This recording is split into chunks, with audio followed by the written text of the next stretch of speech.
5절. 우리 다 같이 한 목소리로 읽어보도록 하겠습니다. 시작. 사도들이 주께 여짜오되 우리에게 믿음을 더하소서 하니. 우리 한 번만 더 읽어볼까요? 짧으니까. 시작. 사도들이 주께 여짜오다 우리에게 믿음을 더하소서. 지금 우리가 읽은 본문은 딱 한 절, 5절 한 절 읽었지만 저희는 이제 설교 시간에 1절에서 10절까지를 살펴볼 것입니다. 우리가 1절에서 10절까지 살펴볼 건데 1절에서 10절에 어떤 내용이 있는지 간략하게 이야기하자면 총 4가지의 이야기로 구성되어 있는데요. 1절에서 2절은 작은 자를 실족하게 하지 마라. 3절에서 4절은 형제를 용서해라. 5절에서 6절은 이제 믿음에 대한 이야기고 7절에서 10절은 순종에 대한 이야기입니다. 이렇게 이야기를 제가 하고 나면 4가지 이야기는 전부 다른 내용을 담은 것 같지만 우리가 읽은 본문의 핵심 내용, 바로 이 믿음이 이 4가지 모두를 관통하고 있다는 사실을 우리는 기억해야 합니다.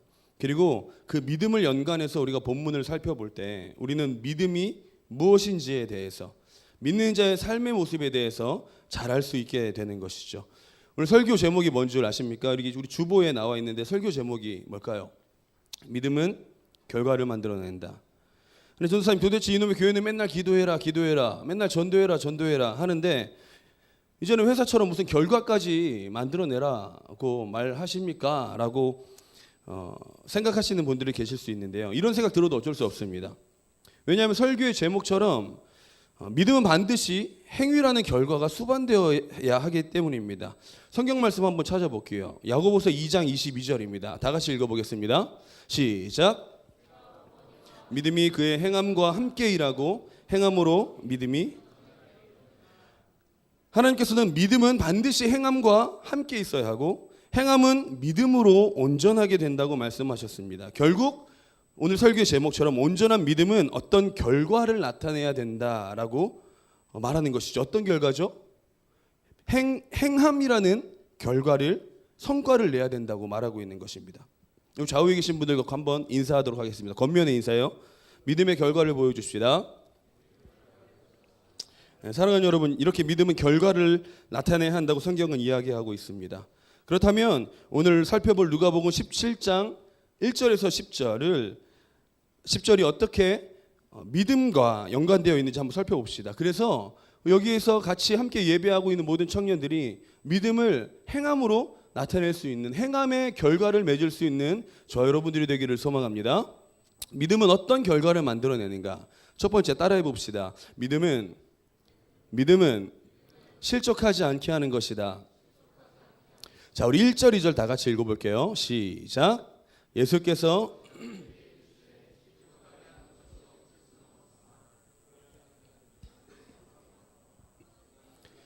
하나를 실족하게 할진대 차라리 연자맷돌이 그 목에 매어 바다에 던져지는 것이 나으리라.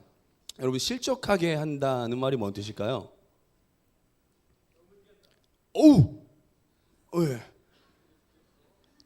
실족하게 하는 것이라는 단어가 있습니다.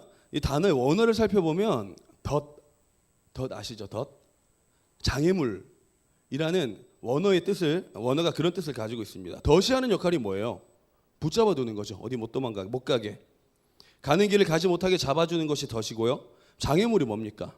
내가 가야 되는 길을 가로막는 게 장애물인 거죠. 예수님께서 2절에 실족하게 하는 자, 다시 해석하자면, 다시 말해서 장애물이나 덫을 놓는 사람, 가고자 하는 그 길을 가지 못하게 하는 사람은 화가 있을 것이다 라고 이야기하시면서 그런 사람은 연자 맷돌을 목에 메고 바다에 빠지는 게 차라리 낫다라고 말씀하고 계시는 거죠. 덫을 놓고 장애물을 놓는 것이 어떤 의미이길래 차라리 죽는 게 낫다라고 이야기를 하십니까? 덫과 장애물에 걸려 넘어지는 사람이 누구인지 우리는 봐야 하는 거죠. 2절에 어떤 사람이라고 말하고 있죠? 작은 자라고 이야기를 하고 있습니다.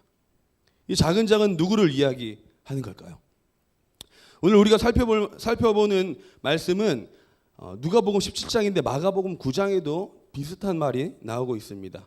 마가복음에는 이 이야기 전에 지금 이야기하고 있는 이야기와 비슷한 이야기 이전에 어떤 이야기를 하고 있냐면 누가 더 큰 사람이냐? 예수님, 누가 더 큰 사람입니까? 라는 토론이 제자들 사이에서 벌어지고 있었어요. 그때 예수님께서 주위에 있는 어린아이 하나를 자신에게 데려오십니다. 이렇게 말씀하셨어요. 마가복음 9장 37절입니다. 시작. 누구든지 이런 어린아이 하나를 영접하면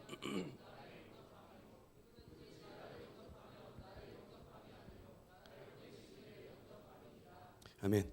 작은 아이 하나를 데려다 놓으시고 하시는 말씀이 어린아이 같은 사람이 큰 사람이다라고 말씀하시면서 이런 어린아이 하나를 영접하면 나를 영접하는 것이고 나를 영접하는 것이면 하나님을 영접하는 것이다라고 말하고 있는 거죠.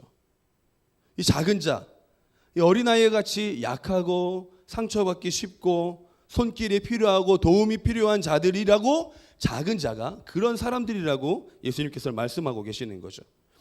그런 약한 자들, 힘들고 어렵고 불쌍한 그런 사람들을 실족하게 하는 자, 넘어지게 하는 자는 연자맷돌을 목에 둘러매고 바다에 빠지는 게 낫다라고 말씀하시고 계신다는 겁니다. 작은 자를 실족하게 하는 자는 이야기했던 것처럼 작은 자를 영접하면 예수님을 영접하는 것이고 예수님을 영접하면 하나님을 영접하는 거라고 했는데 이 작은 자를 실족하게 하면 누구를 실족하게 하는 걸까요?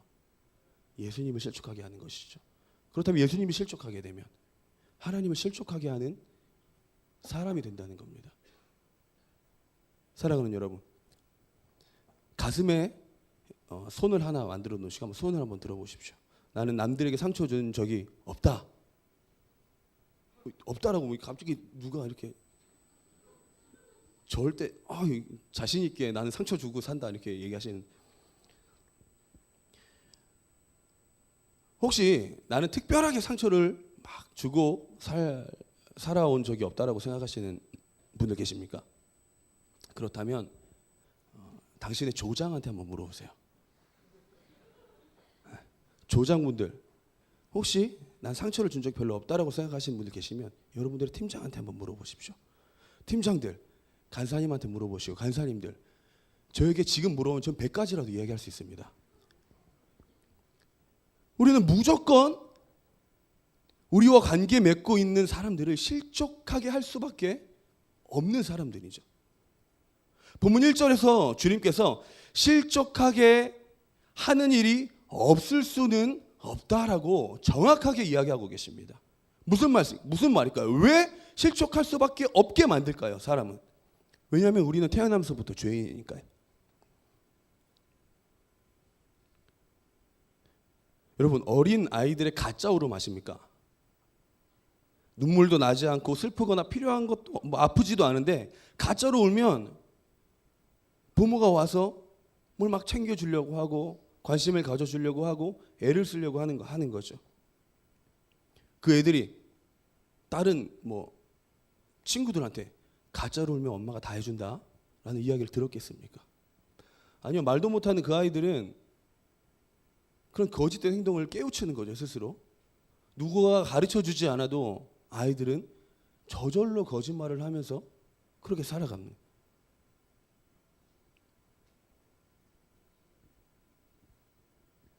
우리는 이렇게 태어나면서부터 거짓된 인생을 살아가고 죄인된 인간이라는 것이죠. 결국 그래서 우리는 죄인인 겁니다.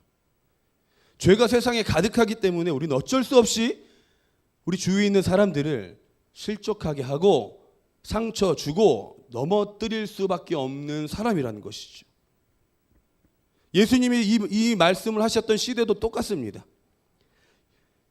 연자맷돌을 메고 바다에 빠뜨리는 건 이스라엘을 지배하고 있었던 로마에 흔히 있었던 형벌 중에 하나였어요. 그런 형벌 사법을 이야기하면서까지 예수 그리스도께서 말씀하신 이유, 실족해 하는 것이 그만큼 하나님 나라의 큰 죄이기 때문인 것이죠. 여러분이 주위에 혹시 연약한 사람들이 있습니까? 몸이 아픈 사람, 이런 사람들도 마찬가지겠지만 영적인 것을 한번 생각해 보십시오. 혹시 주위에 하나님이 없어 고통당하고 있는 자들, 혹시 이 안에서도 교회에 나오지만 하나님이 없는 것 같은 삶을 살아가고 있는 지체들이 계시다면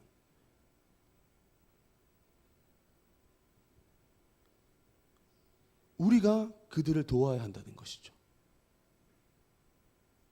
만약 우리가 그들을 돕지 못한다면 내 주위에 있는 예수 그리스도를 알지 못하는 그 연약한 인생을 살아갈 수밖에 없는 그 사람들을 우리가 돕지 못한다면 우리는 지금 당장 연자맷돌을 둘러매고 바다에 빠져야 됩니다. 이 안에서도 사랑은 하나 되어지는 공동체라고 이야기를 하지만 연약하고 약한 자들을 품어주지 못하고 도리어 걸려 넘어지게 만드는 지체들이 있다면 우리는 바닷속으로 빠져야 된다. 여태까지 이야기했던 것처럼 성경은 분명하게 실족하게 하지 말라고 이야기하고 있습니다. 방금 말했던 그 불쌍한 연약한 사람들, 구원받아야, 그 사람들이 구원을 받아야 하는 이 시점에서 저와 여러분들은 어떤 하나님의 역할을 감당하고 있는가요? 하나님께 이끌어가는 전도자의 역할을 하고 계십니까? 아니면 그들을 넘어뜨리고 있는 장애물, 덫과 같은 역할을 가지고 계십니까? 사랑하는 여러분, 우리 하나님의 일에 장애물 되지 맙시다. 덫되지 맙시다. 공동체의 그런 걸림돌, 방해물, 덫과 같은 행동을 하는 지체들이 있을 수 있어요. 지도자 욕하고 공동체 욕하면서 공동체를 섬기고 공동체에 함께 예배하길 원하는 사람들을 방해하고 있는 지체들이 있다는 것이죠. 혹시 누군지 모르겠지만 그런 분들 여기 계시다면 나가십시오. 그렇게 하지 마십시오. 교회를 위해서가 아니라 말씀드렸죠. 작은 자를 실족하게 하면 누구를 실족하게 하는 거라고요? 하나님, 당신을 위해서 하는 말입니다.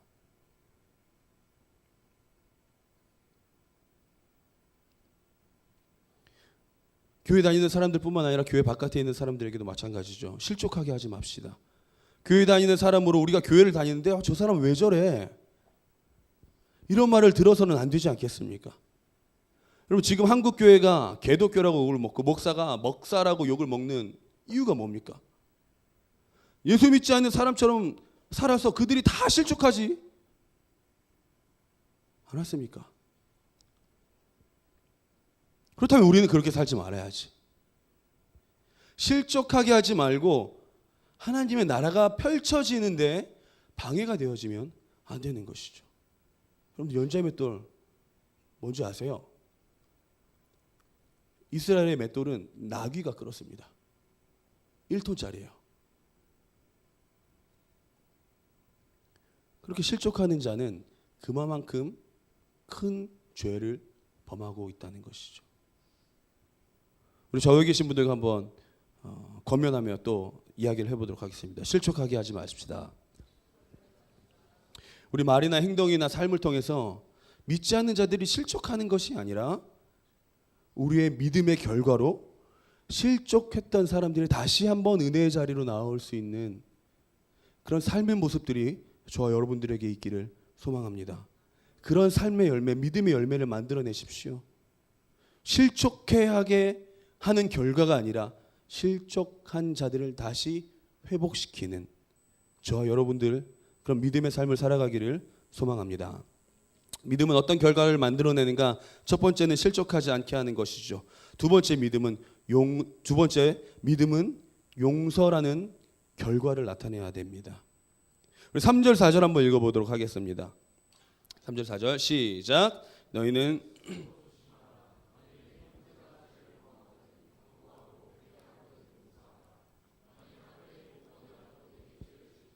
일곱 번 내게 돌아와 내가 회개하거든. 네, 어떤 형제가 죄를 지으면 주님께서는 경고하고 회개한다고 하면 용서하라고 말씀하시죠. 원어의 정확한 뜻으로 번역해 보자면 경고라는 것보다 책망이라는 말이 더 맞는 말입니다. 이 말, 지금 이야기했던 책망하고 용서하라라는 이 말과 믿음이 무슨 상관일까요? 앞의 문장과 연결해서 생각해야 합니다. 여기서 말씀하시는 죄, 형제가 죄를 범하거든요. 그 죄는 어떤 죄냐면 1, 2절에서 살펴본 것과 같이 주위에 있는 사람들, 연약하고 약하고 작은 자를 실족하게 하는 죄를 범한 사람이 회개하고 용서를 구할 때라는 말인 것이죠. 주님께서는 그리스도인들이 작은 죄를 실족하게 하는 죄를 범하지 못하도록, 어쩔 수 없이 실족하게 하는 죄를 범하긴 하지만 그렇게 살지 않도록 책망하고 또 그 자가 회개하면 용서하라고 말씀하고 계십니다. 사랑하는 여러분, 책망하고 용서하라고 이야기하는데 생각해 보십시오. 책망하는 게 어려울까요? 용서하는 게 어려울까요? 용서하는 게 더 어렵겠죠. 책망하는 거 쉽습니다. 눈에 보이는 대로 얘기하면 되죠. 아시 3일째 똑같은 옷 입고 있네? 이런 책망하는 말, 이런 말, 그건 얘기 쉽잖아요. 보이는 대로 이야기하고. 근데 용서는 쉽지 않다는 것이죠. 4절에 얼마나 용서하라고 말하고 계시죠? 아시아 미안하다, 용서해 주세요. 하루에 7번 잘못해도 7번 회개하면 용서하라고 하는 것이죠. 7번, 말 7번이죠. 7번은 완전한 수죠. 시간도 명확하게 정해놨습니다. 하루에 셀 수 없을 만큼 용서를 구하고 회개한다면 셀 수 없을 만큼 용서해라. 그 하루가 하루겠습니까? 평생이겠죠. 결국 횟수가 몇 번이 되었던지 간에 회개하고 돌아오면 무조건 용서하라고 말씀하신 하나님의 명령이신 것이죠. 어떤 책에 토비아스의 우물이라는 이야기가 실려 있습니다. 이야기해 드릴게요. 사막 한가운데에 어떤 마을이 있었는데 그 마을은 물 걱정할 필요가 없었어요. 왜냐하면 우물 주인이었던 토비아스가 물을 매일 필요한 자들에게 공짜로 나눠줬기 때문입니다. 어느 날 토비아스는 아들과 함께 먼 길을 떠나면서 하인에게 이야기를 하고 있어요. 누구든지 물을 구하면 거저주라. 우물 관리를 맡겼던 것이죠. 하인은 처음에 모든 사람에게 물을 주기 시작했어요. 근데 시간이 얼마 지나자 물을 줄 때 감사의 표시를 하는 사람에게만 이제 물을 주기 시작한 거죠. 또 시간이 지나면서 자기에게 잘 보이는 사람들에게만 이제 물을 준 거예요. 그래서 그 마을 사람들 모두는 하인의 눈에 들려고 막 애를 쓰면서 살았습니다. 어느 날 우물가에 주인의 아들이 나타났습니다. 어떻게 했을까요? 하인을 꾸짖었습니다. 하인을 꾸짖고 주민들에게 예전처럼 마음대로 이제 물을 퍼가십시오라고 이야기했죠. 주민들은 어떻게 했을까요? 저 새끼 나쁜 새끼 막 이러면서 막 주인에게 막 다 고자질했겠죠. 나쁜 놈이라고, 날 괴롭혔다고, 쟤는 진짜 물 주면 안 된다고 이야기를 했을 때 아들은 이렇게 얘기했습니다. 하인에게도 물을 주는 것이 아버지의 뜻입니다 라면서 종을 용서했다라는 이야기가 실려 있었습니다. 여러분, 지금 용서하자고 계속 이야기하는데 용서가 뭘까요? 용서. 뭐 단어를 어떻게 막 해석해서 문장으로 잘 이렇게 풀어낼 수는 없지만 우린 용서가 뭔지 말로는 할 수 없지만 이미 알고 있죠. 그래서 우린 매번 뭐 용서하면서 살아가기도 합니다.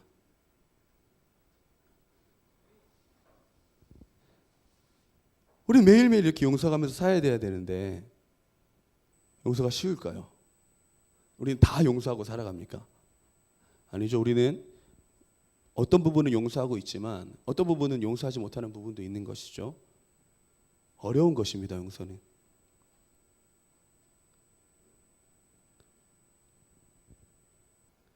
그래서 예수님께서는 용서하라라고 말씀하시기 전에 3절 한번 띄워주시겠어요? 다시 3절만.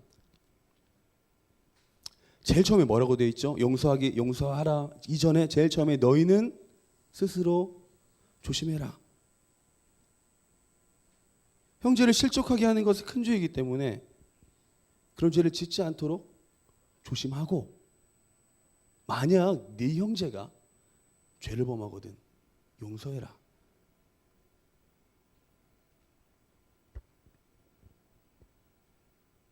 사랑하는 청년들,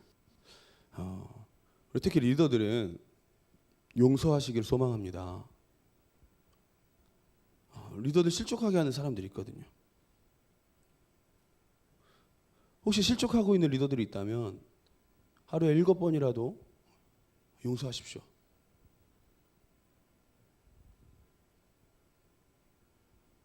나는 이해 못하고 주위 사람들은 몰라도 하나님께서는 다 알고 계세요. 여러분들 용서하시는 리더들 되길 소망합니다. 리더들뿐만 아니라 다른 청년들도 마찬가지죠.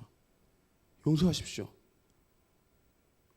당신을 괴롭히는 모든 사람과 그 모든 기억을 다 내려놓으시고 용서하십시오. 하나님께서 용서는 이렇게 할래가 아니라 용서해라 라고 명령하셨다는 사실을 기억하십시다. 우리가 용서할 때 하나님께서 우리를 용서하실 거예요. 마태복음 6장 14절 15절 읽어볼까요? 시작. 너희가 사람을 너희 하늘 아버지께서도 너희가 사람의 잘못을 용서하지 아니하면 너희 아버지께서도 너희 잘못을 용서하지 아니하시리. 우리가 기쁜 마음으로 용서해야 되는 이유가 여기 있습니다. 명령을 받아서 듣기 싫어도 우리가 용서해야 될 수밖에 없는 이유가 여기 있는 것이죠. 주기도문에 나와 있죠. 우리가 우리에게 죄 지은 자를 사하여 준 것 같이 우리의 죄를 사하여 주세요. 내가 용서한 것 같이 주님께서도 나를 용서해 주십시오 라고 말하는 것입니다. 사랑하는, 용서할 수 없는 사람 누굽니까? 용서해도 아직까지 찝찝함을 가지고 용서하지 못한 것 같은 기분이 드는 사람들 있죠. 저라고 먹겠습니까? 지금 결혼했으니까 이제 이렇게 이야기하는데, 이제 와이프랑 연애할 때 이야기예요. 제가 성격이 좀 이렇게 속은 그렇지 않은데 겉으로는 좀 이렇게 좀 묵뚝뚝하고 좀 거칠고 좀 이렇거든요. 제가 속은 되게 달달하고 되게 달콤하고 이러거든요. 속은. 근데 이제 외적으로 보면 좀 그렇게 생기진 않아서 뭔가 그 츤데레랄까 그런 이미지거든요. 제가. 이제 와이프가 저랑 교제하기 시작했을 때 전에 사귀던 남자친구가, 그러니까 와이프가 전에 사귀던 남자친구와 헤어진 지 한 달쯤이었을 때 했어요. 처음에 불같이 만나서 막 사랑하다가 시간이 지나니까 이제 그런 성격의 좀 차이가 이제 드러나기 시작한 거죠.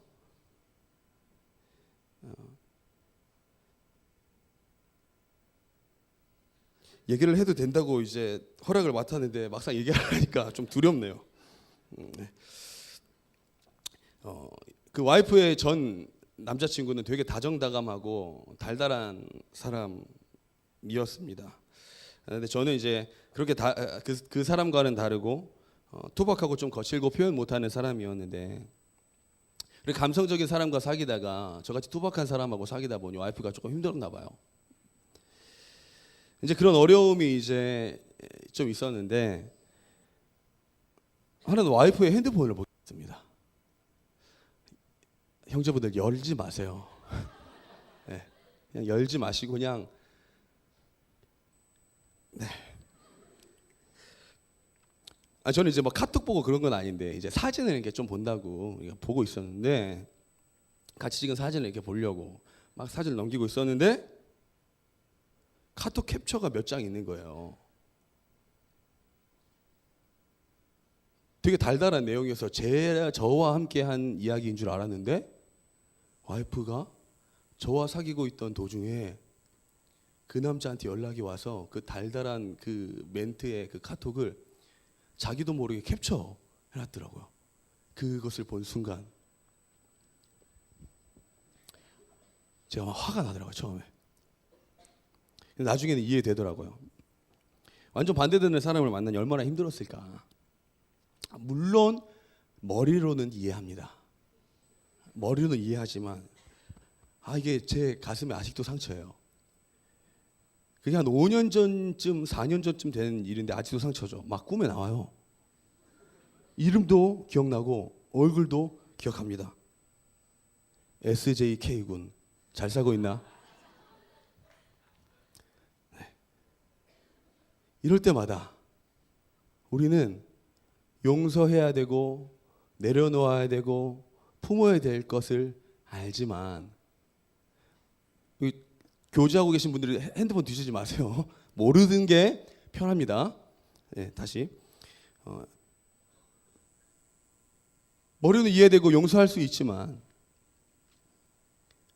우린 잘 안 되는 것이죠. 근데 용서라는 단어가 어떤 뜻인지 정확하게 안다면 우리는 어떤 것이 용서라는 것인지 알 수 있습니다. 용서라는 단어가 이 어원이 뭐냐면 무엇으로부터 보내다, 무엇으로부터 멀리 떠나보내다라는 뜻을 문자적인 의미를 가지고 있습니다.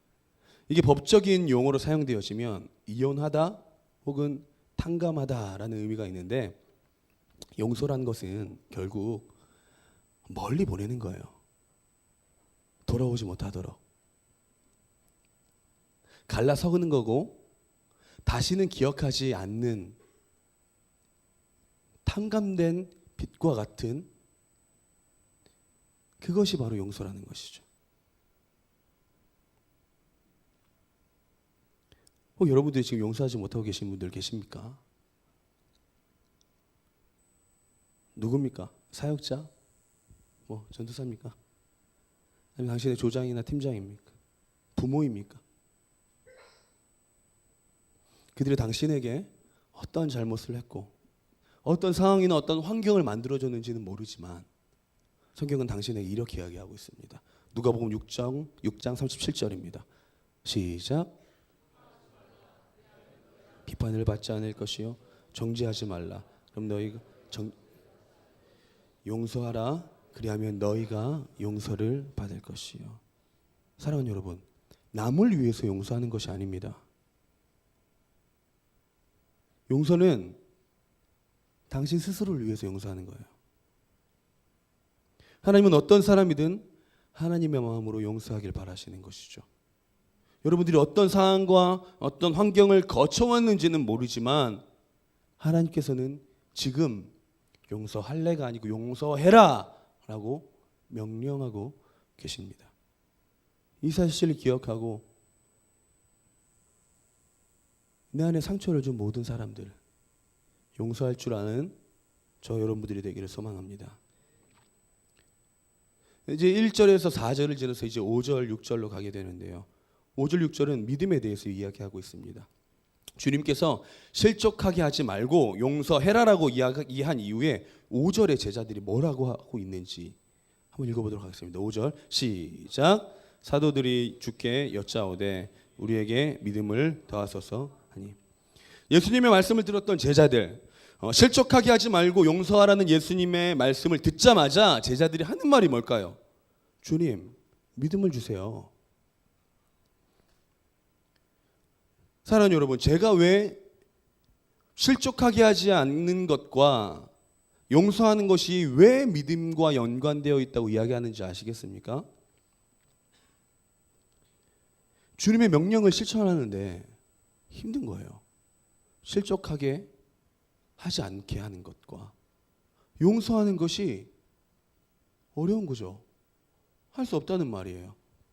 믿음이 없으면 그것이 실족하지 않게 하는 것과 용서하는 것이 삶으로 드러날 수 없다고 제자들은 시인하고 있는 것이죠. 그렇기 때문에 제자들은 주님, 그럼 나에게 믿음을 더하여 주십시오 라고 말하고 있는 것입니다. 우리도 구하죠. 기도할 때 주님, 나에게 믿음을 더하여 주옵소서. 제자들도 그렇고 우리들도 그렇고 이런 기도는 믿음을 양적 개념으로 이해했기 때문이죠. 내 믿음이 더 많고 더 크면 내가 남들을 실족하지 않게 할 수 있고 내가 남들을 용서할 수 있을 것이다 라고 제자들 또 우리들도 생각하고 있는 것입니다. 하지만 그건 틀린 말이죠. 예수님께서는 믿음의 많고 적음, 양의 크고 적음이 문제가 아니라 믿음의 질을 이야기하고 있는 것입니다. 주님께서 6절 뭐라고 말씀하십니까? 겨자씨만한 믿음이 있으면 뽕나무가 바다에 빠질 수 있다라고 말씀하고 계시는 거죠.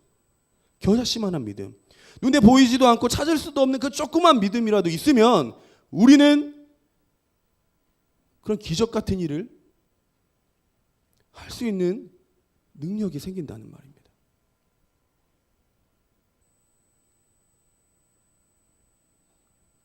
사랑하는 여러분, 믿음의 원리가 이것이에요. 크고 적은 것이 아니라 질, 이만한 믿음이라도 하나님을 향한 진짜 믿음이라면 실족하지 않게 하고 용서할 수 있는 능력이 우리에게 생긴다는 것이죠. 만약 용서하는 것이 어렵고 남들을 실족하게 하는 것이 익숙하다면 우리는 어쩌면 요만한 믿음도 없는 거예요. 이만한 믿음 있으면 실족하게 하고 용서 못할 것이 무엇이 있겠습니까?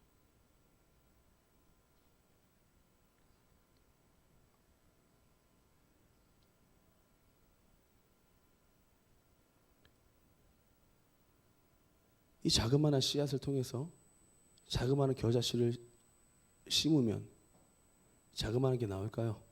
수십 배, 수백 배 열매가 맺히겠죠. 이 작은 믿음 가지고 있으면 그런 열매가 맺혀진다는 겁니다. 믿음의 크고 적음이 아니라 질.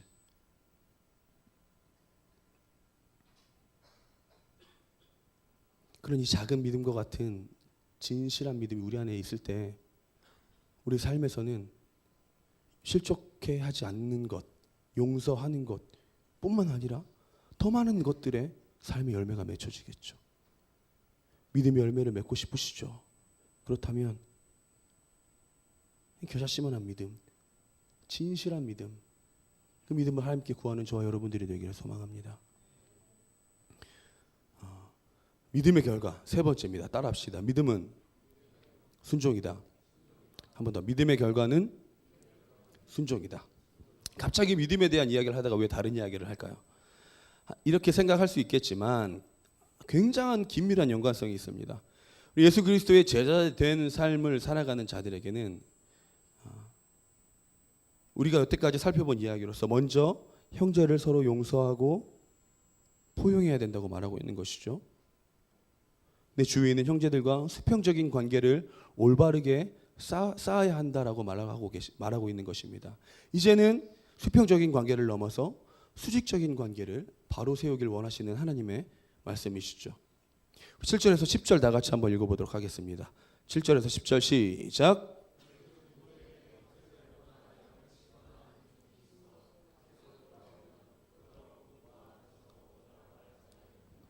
도리어 그더러 내 먹을 것을 준비하고 띠를 띠고 내가 먹고 마시는 동안에 수종 들고 너는 그 후에 먹고 마시라 하지 않겠느냐.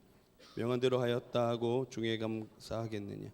이와 같이 너희도 명령받은 것을 다 행한 후에 이르기를 우리는 무익한 종이라 우리가 하여야 할 일을 한 것뿐이라. 아멘. 여러분들 제자로서 갖춰야 할 헌신과 자세 여러 가지가 있겠지만 오늘 우리 주님께서는 순종하는 것이라고 말씀하고 있는 것이죠. 종이 밖에서 양을 치고 들어왔든 밭에서 일을 하고 들어왔든 집에 왔을 때 주인은 종에게 수고했다 와서 같이 밥 먹자라고 이야기를 하지 않는다는 것이죠. 어느 주인도 그 종이 해야 할 마땅한 그 일을 하고 왔다고 해서 쉬라고 이야기하는 주인이 없다는 것입니다. 도리어 집에 와서 내가 지금 배고프니까 밥상 차려라. 종들은 자기에게 맡겨진 바깥 일을 다 하고 돌아왔다고 해서 쉼이 주어지는 게 아니라 종은 바깥 일 이후에 집안의 일을 해야 했습니다. 8절에 바깥 일을 하고 돌아왔을 때 도리어 띠를 띠고 주인이 먹고 마시는 동안에 시중 들었다라고 이야기를 하는 거죠. 집에 돌아오서는 쉬는 게 아니라 또 집안일을 감당하기 위해서 만발의 준비를 했다고 이야기를 하는 것이죠. 사랑하는 여러분, 우리는 그리스도로 말미암아 구원받은 백성으로 예수 그리스도의 종된 삶을 살아야 할 의무가 있습니다. 종들은 뭘 위해서 살아갈까요? 자신을 위해서 살아갈까요? 아니요. 종은 주인을 위해서 살아갑니다.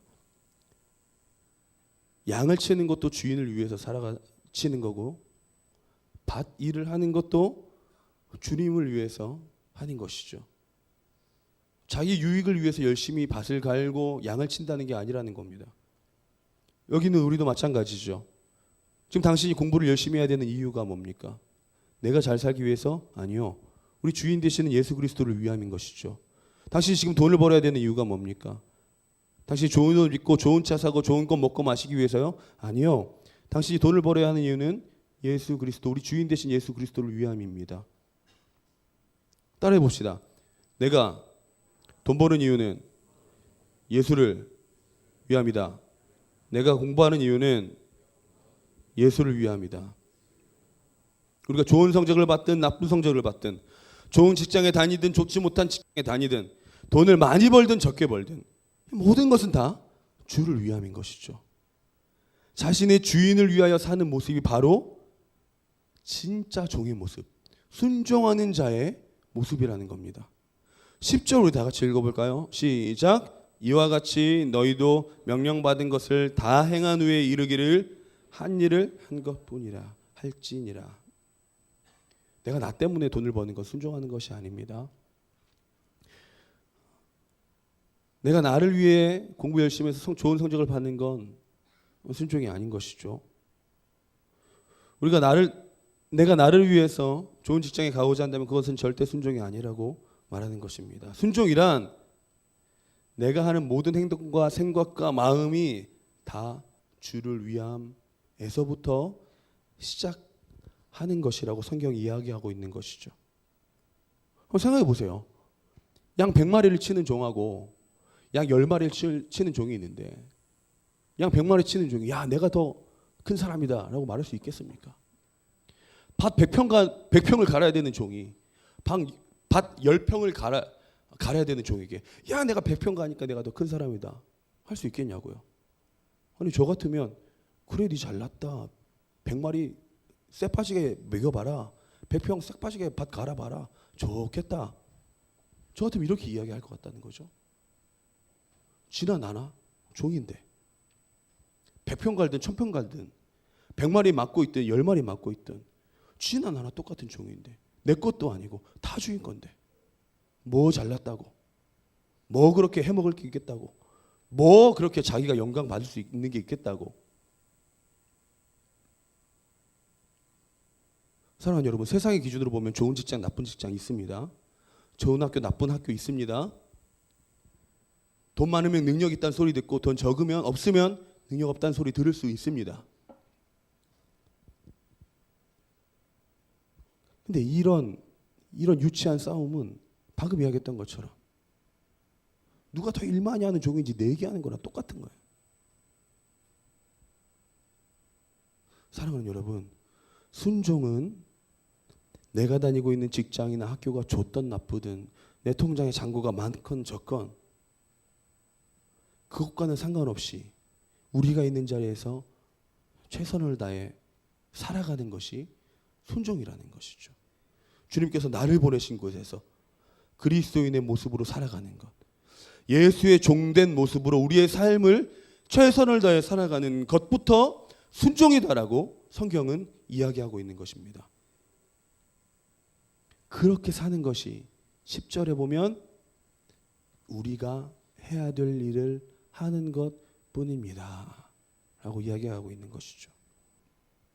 여러분, 사도 바울 아시죠? 사도 바울은 스스로 자신이 예수 그리스도의 종으로 부름받았다고 여러 차례 고백을 합니다. 자기가 예수 그리스도의 종이라는 신분을 자각했던 사도 바울은 수많은 고난과 핍박 속에서도 특별한 보상을 바라지 않았어요. 단지 그는 복음을 전하는 것뿐만이 자신에게 주어진 일, 복음을 전하기 위해서만 부름받았다는 그런 자신의 사역에 대해 하나님에게 그 어떤 대가도 바라지 않고 복음을 전하는 것, 그것이 내가 해야 될 일이다라는 것으로 강조하며 살아왔습니다. 살아가는 여러분, 바울과 같이 살아가는 것이 순종하는 삶이에요. 바울이 복음만 전하며 살았겠습니까? 바울의 직업이 뭔지 아세요? 바울의 직업은 천막 만드는 사람이었습니다.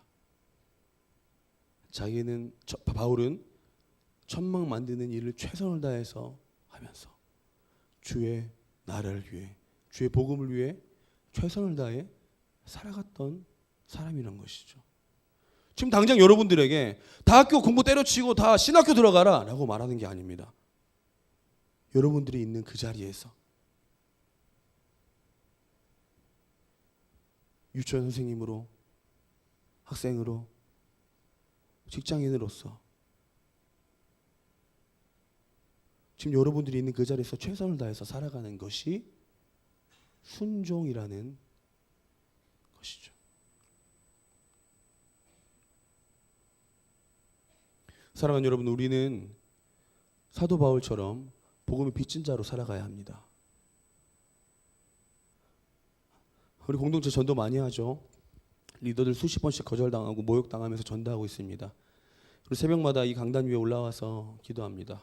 무엇을 위해 기도할까요? 주의 복음을 전하기 위해, 하나님의 나라를 위해 기도하고 있습니다. 제가 왜 이런 말 할까요? 여러분들도 그렇게 하라고 이야기하는 걸까요? 맞습니다.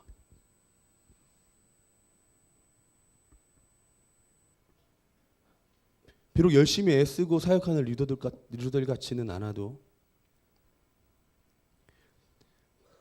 하나님께서 당신의 삶에 맡겨주신 그런 그리스도인이라는, 예수 믿는 사람이라는 삶의 그 사명을 잊지 말고 완수해가며 살아가야 된다는 것이죠. 그리스도의 종된 모습으로 살아갈 때 여러분, 그것이 기도이며 그것이 예배이고 그것이 믿음인 것입니다. 교회 나오세요, 교회 나오세요. 아무 의미 없는 이런 읊조림보다 내가 진짜 예수 믿는 사람처럼 살아갈 때 저 사람이 믿는 예수가 누구일까? 라는 생각만 가지게 해도 그것이 전도이고 그것이 거룩한 삶을 살아가는 삶의 모습이라는 것이죠. 기억하십시오. 여러분들의 삶은 여러분께 아니에요. 우리의 삶은 우리에게 그냥 공짜로 생긴 것이 아니라 분명한 목적과 목표가 있는 것입니다. 바로 예수 그리스도를 위한 삶. 예수 그리스도가 나를 통해 세상 사람들에게 보여지는 삶을 살아가는 것이 우리 인생의 목표라는 사실을 잊지 마십시오. 그런 삶을 살아가길 결단하는 청년들이 되기를 소망합니다. 또한 그런 순종의 삶을 살아갈 때에 하나님의 은혜가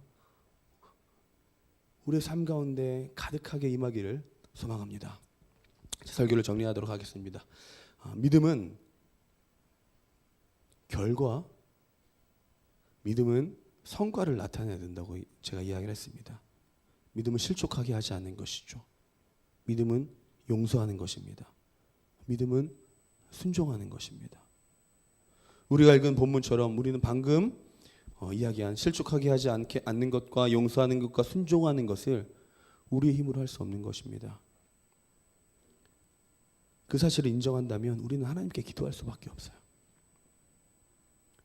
우리의 믿음이 커지길 기도하는 것이 아니라 우리 믿음이 작지만 진실된 믿음이 될 수 있도록, 겨자씨만한 믿음이어도 진짜 믿음, 진실된 믿음, 말씀대로 살아갈 수 있는 믿음, 그 말씀을 우리의 삶으로 살아낼 수 있는 믿음이 우리에게 있기를 원합니다. 라는 기도를 해야 된다는 것이죠.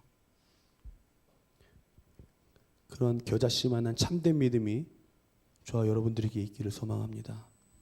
말씀 한 구절을 읽고 마치겠습니다. 히브리서 11장 6절입니다. 유명한 말씀이죠. 우리 다 같이 한 목소리로 읽어보도록 하겠습니다. 시작. 믿음 없이는 하지 못하나니 하나님께 나아가는 자는 반드시 그가 계신 것과 그 자기를 찾는 자들에게 믿음을 가지고 하나님을 기쁘시게 하는 저와 여러분들이 되기를 소망합니다. 삶 속에서 믿음의 열매, 믿음의 성과를 나타내는 주의 청년들이 되기를 소망합니다. 우리 다 같이 찬양하도록 하겠습니다.